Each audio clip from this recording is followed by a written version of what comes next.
Hello everybody and welcome to this new video where I analyze Roku stock.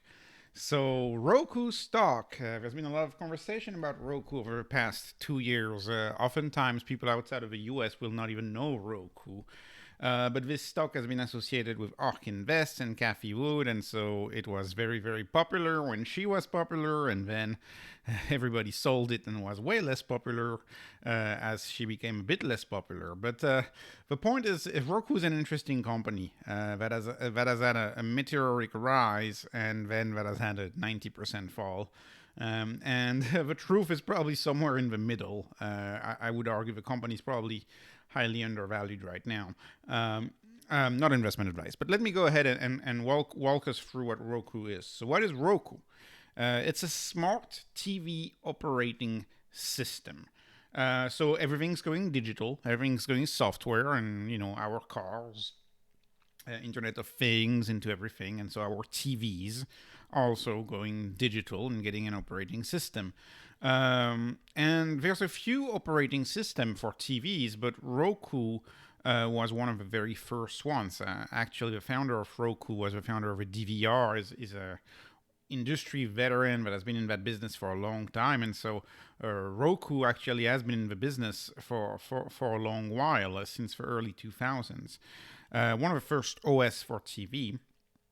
And so what are some of the OS operating system for your TV? You have Roku TV OS, which is the most popular in the US. You have Amazon Fire TV OS, which they've been able to scale and sell around the world. You have Apple TV, which is more niche, I would argue.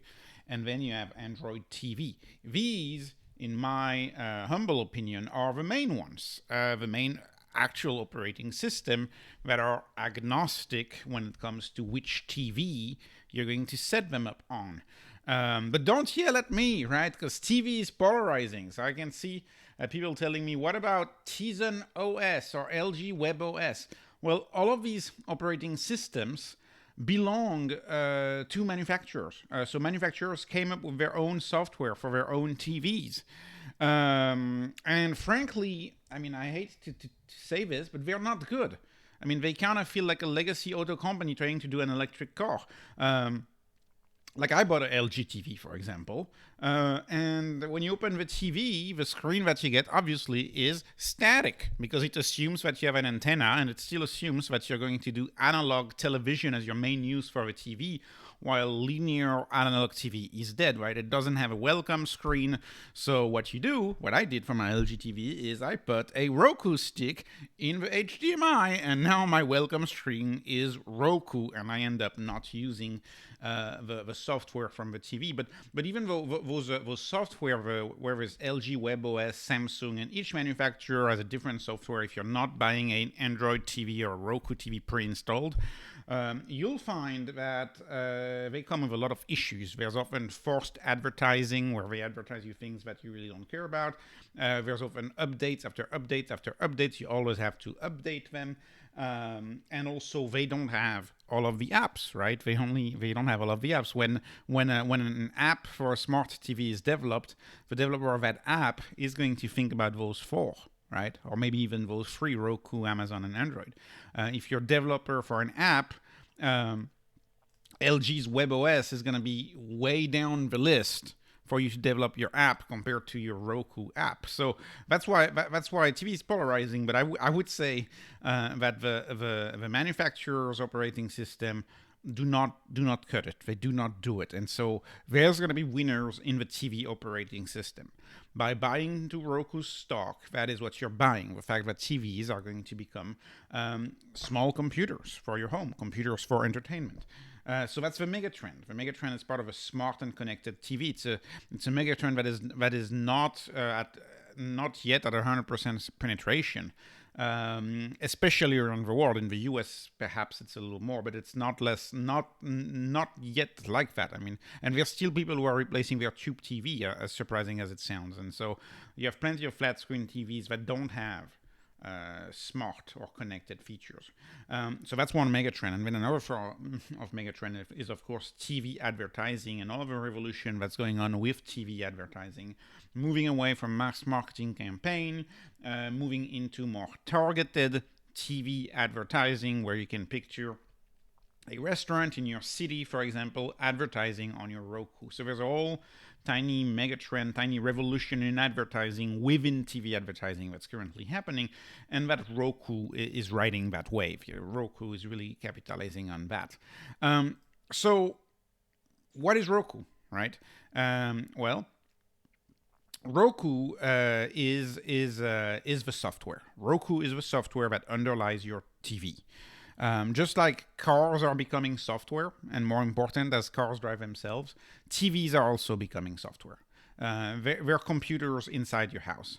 And software is becoming the most important aspect of buying a TV. I would argue if you go out and buy a TV, the software that's going to be installed on that TV is going to be the most important thing, because that's going to be the difference between you having your apps, your YouTube, your Netflixes. The difference between you having your apps and not having your apps is going to be the software installed on the TV.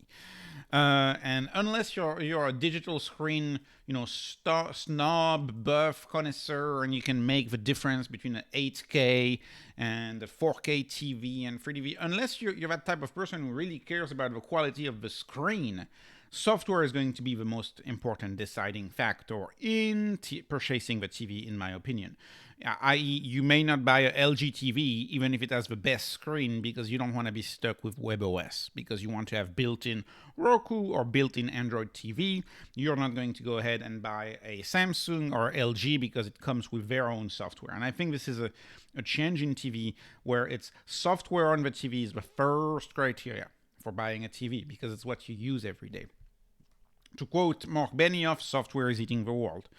Software is becoming more and more important, and especially in entertainment. And again, who's going to win? That's the big question. Who's going to be the operating system for TVs going forward? Is it going to be Roku, Amazon, Android, or is it going to be Apple to a lesser extent? And so it's probably going to be a mix of those. Just like you have Mac and Windows for your computer, you're probably going to have a mix of operating system for your TVs.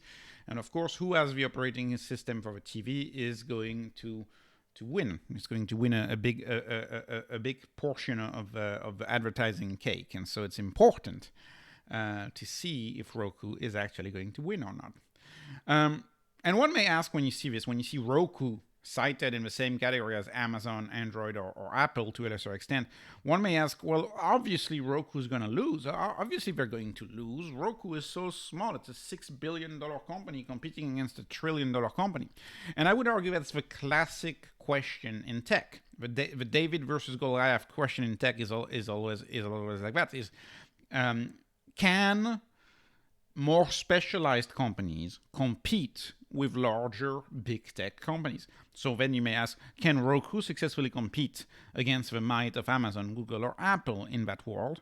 And it's the same question as asking, can Zoom compete with Microsoft when there is Microsoft and Microsoft Teams? Can Slack compete when there is Microsoft and Microsoft Teams? And my take on this is that it makes competition much harder, but there's often room for a specialized player in the market. So just like Zoom still is around, even though Microsoft Teams is a tough competitor, I think Roku will still be around. There will still be, people, TV users have different tastes, and you will still have a large portion of the population who will prefer Roku over Android TV or Apple TV, but customer choice is present, and I don't even though it's a fair concern that you often hear whenever investing in smaller tech stocks, smaller growth tech stocks, I don't think it always means that the big tech player is going to win. There are often customers that prefer to use a smaller player or more specialized players, and also the manufacturers of those TVs, for example, they have strong incentive to not be locked with a big tech giant. They may prefer to be freer to go with a smaller company like a Roku. So this is just the point on this, which is a classic criticism of a big company and a small company competing with each other. Okay, let's talk about the business model. So what is the business model? Roku has two sources of revenue, but one of them much more important than the other. The first source of revenue is either the TV stick or the software on the TV, installed on the TV. And that's 13% of the revenue. So when you buy a TV stick, Roku typically sells them at a loss or at almost no margin whatsoever, because that's not where they make their money. Same for the software installed on that TV. Roku does not try to make money on that. Roku is trying to expand the number of users. And that's why it is only 13% of revenue. Where the revenue is after that is platform revenue, right? Which is once you have a Roku TV, and let's say you keep that TV, I don't know, for 7 to 10 years. For 7 to 10 years, who's going to be selling you those ads on that operating system? As long as you own the TV, those ads are going to be served by Roku. They're going to be served by Roku, and that's why it's 87% of the revenue. And platform revenue, thus, is advertising. It's composed of advertising, and there's two types of advertising. You have a TV upfront ad market where advertiser pre-book ads, and so it's kind of a more premium market where Roku can sell targeted ads on a specific show or in a specific location. And then you have the ad scatter market, which is the leftover space. And this is all language related to TV advertising, unsold ad or leftover space, or say ads that are being sold long after a new season of a show has been introduced, for example. And it's important to distinguish the two, because the scatter market may be the reason why Roku's revenue is way down and not doing as well, is because we're in a recession and people are not spending as much. Last point of note that I wanted to make is that since smart TVs are becoming a more and more important computing part of your home, Roku is getting into smart home monitoring. Really simply, you could assume someone knocking on the doorbell, or someone, I don't know, security cameras across your house would all be connected to your Roku app and your Roku TV, and you can monitor your house from Roku and from the Roku TV or the Roku app. That's just one example of one type of cross-selling that is possible with Roku, and we can think about so many others. You could picture, I don't know, a calendar app, video conferencing. There are so many different things that you could picture being embedded within a TV, being, say, in the center of the living room. Gaming, you could have gaming as well. A TV in the center of the living room, and entertaining with the customers. Like, what else can you add over than TV on a TV? There's a lot of stuff. You have a screen that you own, and Roku, because they own those big screens, they have an opportunity to add different businesses. Smart home monitoring, security cameras is the first example of that, and I'm guessing that they will have new ways to innovate here on that. But nonetheless, not meaningful part of the revenue now. Optionality it is, though. Okay, so let me go on. Account growth first, revenue per user next. So what's the phase of Roku right now? Well, their phase is to grow the number of accounts. That's why they're in growth mode. They're investing heavily in growth mode. And if you look, they've been pretty successful. Q3 2021, they had 56 million accounts. Now Q3 2022, they have 65 million accounts. So that's 16%. 16% more screens that Roku owns, right? 16% more TVs that are connected via Roku to the internet and to entertainment. And these are also active accounts, which is very important, right? It's not just Roku that's collecting dust. No, it's an active account. And 5 days ago, they released this prior to their earnings, which is they surpassed 70 million active accounts. So those numbers between Q4 2022 and Q3 2022 are likely going to be fairly good, since they've announced that and celebrated that with us in a press release.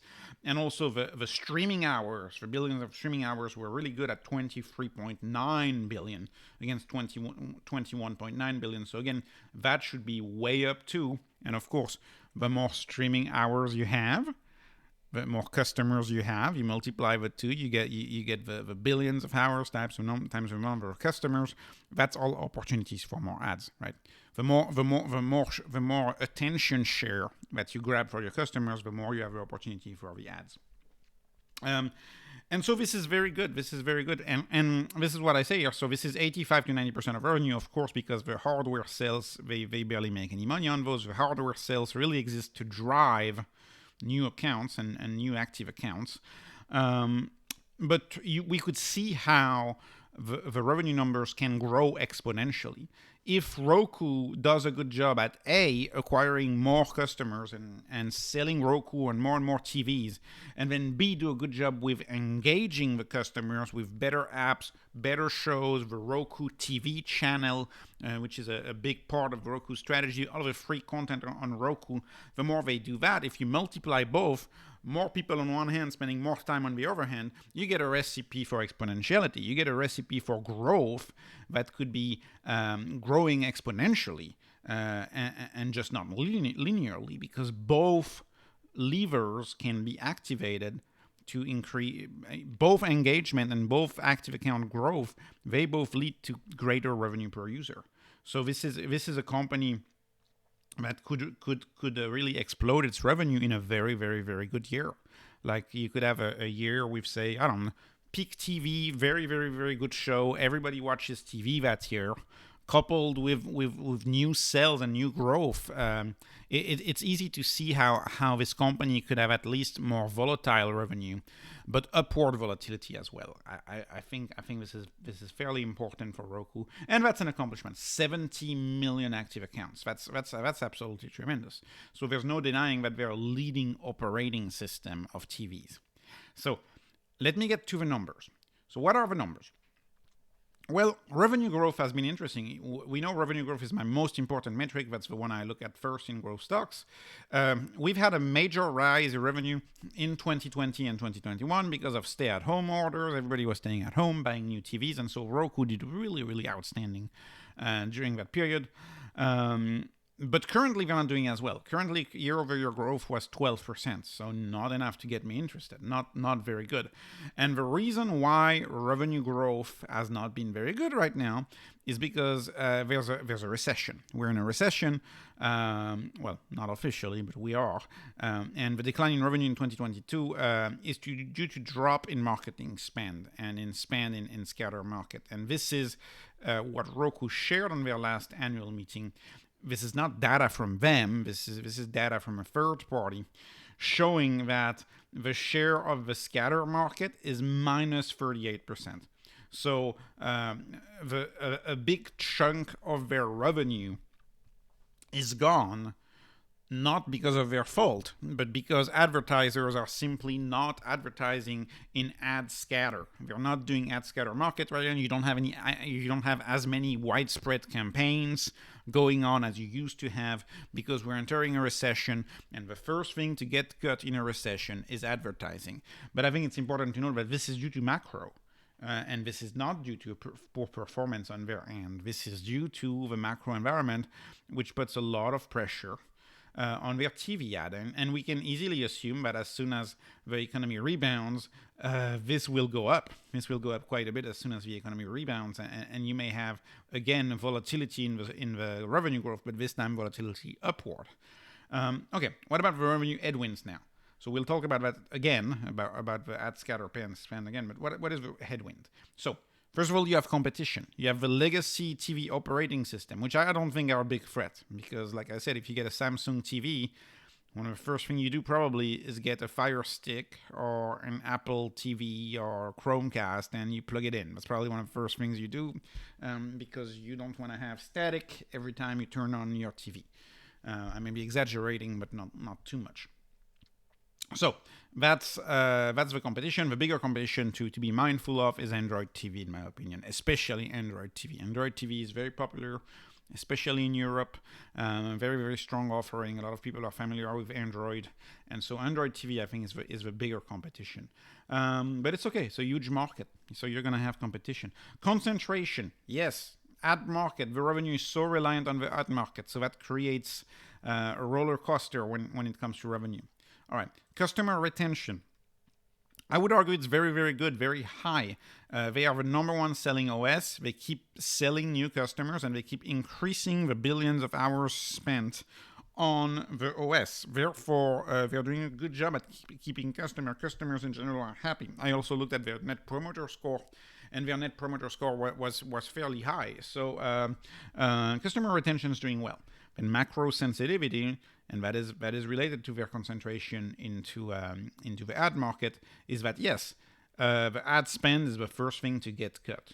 And so what we see with Roku, we also see happen to Google, is these companies have sharp declines in revenue because the ad spend is getting cut. So this is a macro-sensitive company as ad spend goes away during a recession. All right, what about the growth runway? 76% of households have at least one smart TV in the US, but there's still room for growth, and that's for two reasons. First of all, this is going to get to 99%, and maybe less. Maybe some people are going to quit TV altogether, so maybe 97%, but this is going to get really, really high. And then households in general have more than one TV, which is also one thing to keep into account, more than one TV. So if you have an household with 3 or 4 TVs, and imagine you have 3 or 4 Rokus in there, you have a major avenue for growth. And then international growth. They are just starting international growth, but Mexico was their first attempt at doing international, and they're doing fairly well in Mexico. They've released many portions of their app in the Spanish language, and they're doing so well. And they're the number 2 best-selling in Mexico as far as TV OSs go. And they just launched Germany and Australia recently, and we'll see how they do in those countries. So they have a lot of international expansion possible. Okay, growth by acquisition. Very small. I'm very happy to see that there's been very, very tiny growth by acquisition. Growth by acquisition is always dangerous. CEOs tend to overpay, but there hasn't been any of that. And for example, the type of stuff they acquired like a TV show called This Old House. It's a pretty nice TV show. Old American TV show, and they acquired that for an undisclosed amount. And so they're trying to acquire shows or features that make people decide to go with Roku, right? Because now, if Roku owns a TV show or owns a movie, you can only see it if you have a Roku operating system. So I would argue that's pretty clever marketing spend. SG&A. So SG&A is not too great. It's increased. They're losing revenue, right? The revenue is, or at least the revenue growth is not as high. So that's bad. But then they're also increasing their expenses as if their revenue was kept going. So if you look at the past 4 quarters, 73% R&D increase, sales and marketing 91% up, and administrative 33%. So they're spending more. They're not slowing down any of their spending, even though the revenue is down compared to what they had forecast, and it's down revenue growth is down compared to much of what has been in the past. So what that tells me is they probably see the drop in revenue as temporary, and they probably think it will come back. Also reading the Q3 shareholders letter, CEO was talking about how they hired a lot of employees in 2021 or 2022 and had a hard time finding employees, and so they don't really want to let them go. Anyways, it's the classic story. It's the classic story of a firm who invested quite a bit and now is caught in a recession and has a decision to make. And Roku, it seems, has not decided to decrease its spend, so they keep investing, they keep growing, even though the economy is not the same. And this is a good transition to the next slide. I believe they can do that because they have $2.1 billion in cash in the balance sheet. So this is a company where a third of their market cap is in cash, and they have no debt. So I think that's why they see it that way. They have no debt. A third of your market cap is in cash. So they're going to be like, okay, well, we can invest a little bit. They're also free cash flow positive.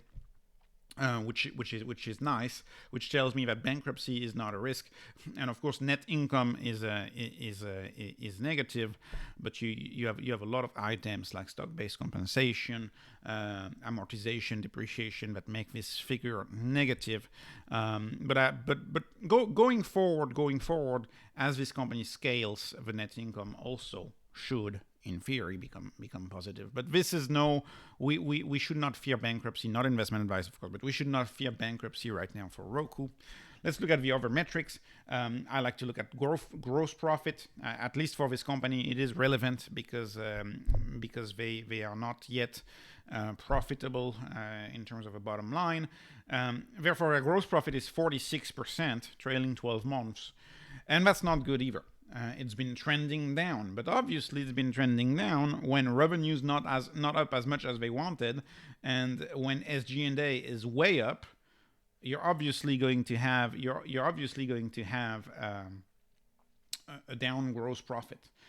But hopefully it's temporary, and hopefully it may increase again over time as they get SG&A expenses back in order, and as revenue comes back with advertisers going on again and spending again on advertising.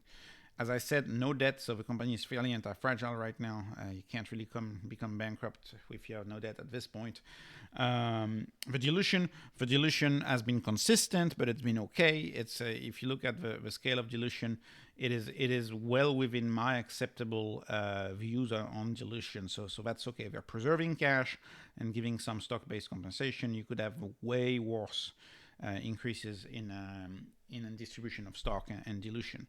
Okay, insider ownership is high at 12.4% for Anthony Wood. Anthony Wood is the founder, and he still leads the company. Like I said earlier, he's an industry veteran and understands this industry in and out. One thing that I love about Roku, which I know a lot of people do not look at this metric, but I do. This is my favorite productivity metric, which is revenue per employee. This is outstanding. Roku has an outstanding 1.04 million of revenue per employee. So let's put this into perspective. When I said they're investing heavily in SG&A here, well, it turns out they probably see those numbers and see that they are very productive.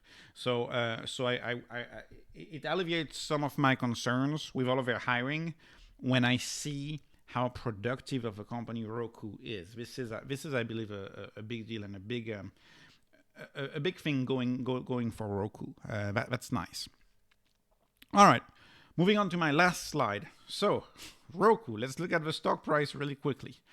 I mean, it must have been hell. I mean, anybody who bought between 2021 and let's say 2022, even mid 2022, you're still halved if you bought in mid 2022. So this stock has been a roller coaster. It's probably been hell to hone. But if you look at over the past 5 years, it's still only up 7%. When 5 years ago, this company was nowhere nearly as big and as dominant and as much of a leader as it is today. So, in my opinion, not investment advice, but in my opinion, the market probably overreacted to the downside. Scatter ad will come back. The scatter ad market will come back. This company is growing fast, and it keeps growing on the numbers that matter. Yes, they've invested a little too much. Yes, the revenue is down, but you have to wonder if the reason why the stock is down so much is the association with Cathie Wood. I would argue that's probably the reason. It's associated with Cathie Wood, and thus the market now hates innovation. It's doubly associated with innovation since it has both an innovative stance to the business model and it is associated with Cathie Wood, and therefore the stock is way down. So, will I be buying Roku? No, I will not be buying Roku directly, mostly because I have some exposure to Roku through a big innovation ETF, and thus I do not want to add to that, so I will not be buying Roku directly. Even if I didn't have exposure to Roku, revenue growth right now at 12% is insufficient for me to be interested. You know, I want very high long-term returns, and I believe it begins with high revenue growth. This company right now does not have high revenue growth.